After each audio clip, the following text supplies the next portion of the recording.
আসসালামু আলাইকুম বন্ধুরা, সবাই কেমন আছো? আশা করছি সবাই ভালো আছো। আলহামদুলিল্লাহ আমিও ভালো আছি বন্ধুরা। তো বন্ধুরা, আজকে তোমাদের সামনে আবার নতুন একটা রেসিপি নিয়ে হাজির হয়ে গেলাম, ডিম পোস্ত। এই ডিম পোস্তটা আমি রান্না করেছি খুব অল্প সময়ের মধ্যে, খুব মশলা কম দিয়ে। আর কীভাবে রান্না করেছি সম্পূর্ণটা দেখতে হলে অবশ্যই আমার সঙ্গে থাকো বন্ধুরা। আর এই যে ডিম পোস্ত যে রান্না করেছি, তো এটা কিন্তু আপনি ফ্রাইড রাইস কিংবা পোলাও বা গরম ভাতের সাথে বা লুচি পরোটার সাথে আপনারা খেতে পারেন, বা রুটির সাথে। তো দেখে নাও বন্ধুরা। তো আমি এখানে 4টে ডিম প্রথমে সিদ্ধ করে নিয়েছি।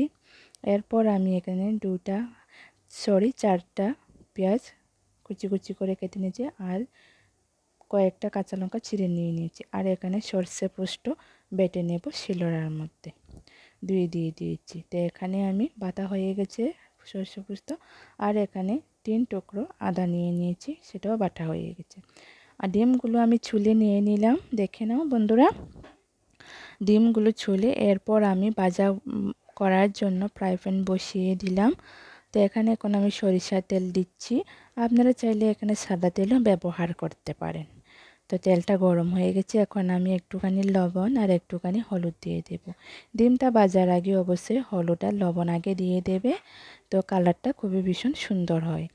তো আর ডিমটা ভাজার আগে একটু কন্টি দিয়ে বা কিংবা চাকুর সাহায্যে একটু কেটে দিবেন, তাহলে মানে অনেক সময় ডিমটা পটার সম্ভাবনা থাকে, তার জন্য। তো ডিমটাকে আমি সুন্দর করে এভাবে নাড়াচাড়া করে ভেজে নেব। কালারটা কিন্তু ভীষণ সুন্দর হয়েছে, দেখে নাও। এদের তুলে নিয়ে নিলাম, ভাজা হয়ে গেছে। তো এখন আমি যে তেলে ডিমটা ভেজেছিলাম, ওই তেলেই আমি এখন কাঁচা লঙ্কা আর পেঁয়াজটা এখন ভাজা করে নেব, সুন্দর করে ব্রাউন কালার করে ভেজে নেব। এখানে আমি ছাড়খানা পেঁয়াজ নিয়েছি। দেখুন ওই পেঁয়াজগুলো ভাজা মানে মোটামুটি নরম হওয়ার জন্য এখন আমি একটুখানি লবণ এখানে ব্যবহার করছি।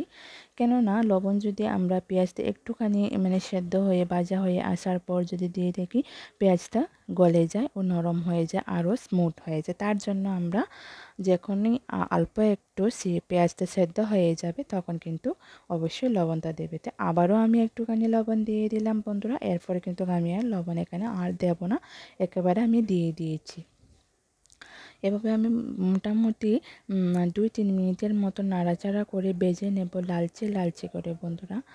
আমার যারা নতুন বন্ধু হয়ে যে যেখান থেকে দেখছো বন্ধুরা, অবশ্যই চ্যানেলটি সাবস্ক্রাইব করে নোটিফিকেশানটা অন করে রেখে দিও, যাতে করে এমন নতুন ভালো রেসিপি আপলোড করার সাথে সাথে যেন আপনাদের কাছে সবার আগে পৌঁছে যায় বন্ধুরা।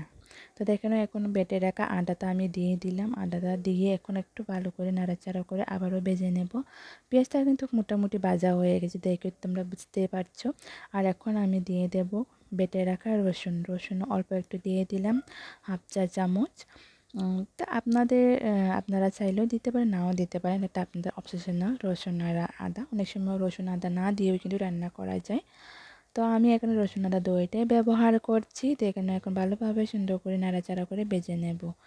তো অবশ্যই তোমরা একবার হলে ট্রাই করবে বন্ধুরা। রান্নাটা কিন্তু একেবারে খুব ইজি, খুব তেল কম মশলা দিয়ে রান্না করছি, খুবই হেলদি একটা খাবার। তো এখানে আমি কিন্তু পোস্ত আর সর্ষের মধ্যে একটুখানি জল দিয়ে এভাবে তরলভাবে লিকুইড বানিয়ে নিয়েছি। তো এখন দিয়ে দিলাম, একটু নাড়াচাড়া করে দেব।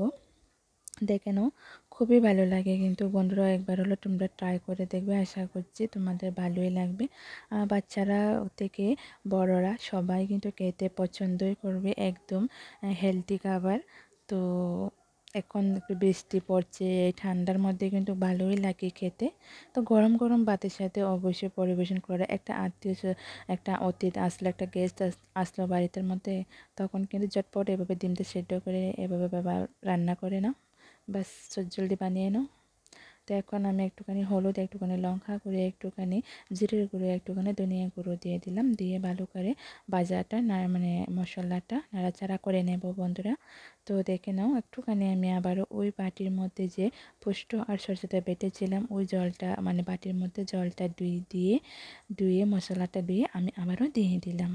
তো এভাবে মিনিট 2-এর মতো আমি এভাবে নাড়াচাড়া করে নেব। নাড়াচাড়া করে যখনই ভাজাটা হয়ে যাবে, তেল ছাড়তে শুরু করবে, তো তখন আমি এভাবে নাড়াচাড়া করে ভেজে নেব কিছুক্ষণ, 3-4 মিনিটের মতো। তো এখানে আমি ঠান্ডা জল ব্যবহার করব, তোমরা চাইলে এখানে গরম জলও ব্যবহার করতে পারো, এটা আপনাদের ইচ্ছা।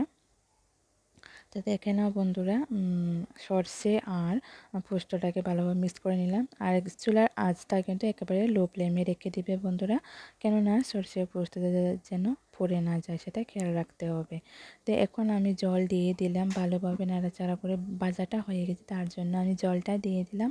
তো আর একটুখানি দেবো, একেবারে মাখু মাখু করে রাখবো, বেশি জল দেব না আমি এখানে।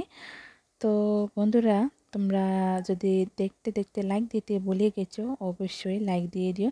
নতুন বন্ধুদেরকেও বলছি, পুরাতন বন্ধুদেরকেও বলছি। তো এখন আমার তরকারির ঝোলটা ফুটে গেছে, তার জন্য এখন আমি ভেজে রাখা ডিমগুলো এখন ওই ঝোলের মধ্যে দিয়ে দেব। তো বন্ধুরা, যে যেখান থেকে দেখছো সকলকে অনেক অনেক ভালোবাসা, পুরাতন বন্ধু বলো কিংবা নতুন বন্ধুদেরকে সবাইকে অনেক অনেক প্রাণ ভরা ভালোবাসা আমার তরফ থেকে। আর অবশ্যই কিন্তু তোমরা যদি আমার এই সামান্য একটা রেসিপিটা দেখে যদি ভালো লেগে থাকে, অবশ্যই লাইক করে দিও, কমেন্ট করে জানিও। তোমাদের ছোটো ছোটো কমেন্টগুলো দেখে কিন্তু ভিডিও তৈরি করার যেমন উৎসাহ যোগায়, আর ভিডিও কমেন্টগুলো পড়তেও খুব ভালো লাগে তোমাদের এই ছোটো ছোটো সুন্দর সুন্দর কমেন্টগুলো। আর অবশ্যই শেয়ার করে দিও তোমাদের প্রিয়জন কিংবা আত্মীয় স্বজন কিংবা আপনাদের বন্ধু বান্ধবদের সাথে শেয়ার করে দিও। তোমাদের একটা শেয়ারের মাধ্যমে আমরা অনেক দূর এগিয়ে যেতে পারবো। তো আমার রান্নাটা প্রায় শেষের দিকে, তার জন্য আমি এখন গ্যাসটা অফ করে দেব। তার জন্য আমি ম্যাগি মশলাটা এখানে দিয়ে দিচ্ছি। যারা আমার রোজ ভিডিও দেখেন তারা হয়তো আমি ম্যাগি মশলা কিন্তু ইউজ করে থাকি ভাজা কিংবা এসব সাধারণ ঝোলের মধ্যে। অবশ্যই তোমরা ব্যবহার করো। বাচ্চারা অনেকে খেতে চায় না, অনেক সময় এই ম্যাগির মশলার গন্ধটা পেলে কিন্তু খেতে চায়। তো আমার রান্নাটা এখন শেষ হয়ে গেছে, সম্পূর্ণ হয়ে গেছে, খাবার উপযুক্ত হয়ে গেছে। তো এখন আমি গ্যাসটা অফ করে দিলাম। দেখে নাও বন্ধুরা ফাইনাল লুকটা কেমন হয়েছে, দেখতে যেমন হয়েছে খেতে কিন্তু খুবই দারুণ হয়েছে। তো ততক্ষণে বন্ধুরা কেমন হয়েছে অবশ্যই কমেন্ট করে জানাতে কিন্তু একদমই ভুলবে না। ততক্ষণে আমি আমারও নেক্সট ডেতে আবার নতুন একটা রেসিপির সাথে দেখা হচ্ছে। তো তখন সবাই ভালো থাকবে বন্ধুরা। টাটা, বাই বাই, আসসালামু আলাইকুম, থ্যাংকস ফর ওয়াচিং। সবাই শেয়ার করে দিও, কমেন্ট করে জানিও।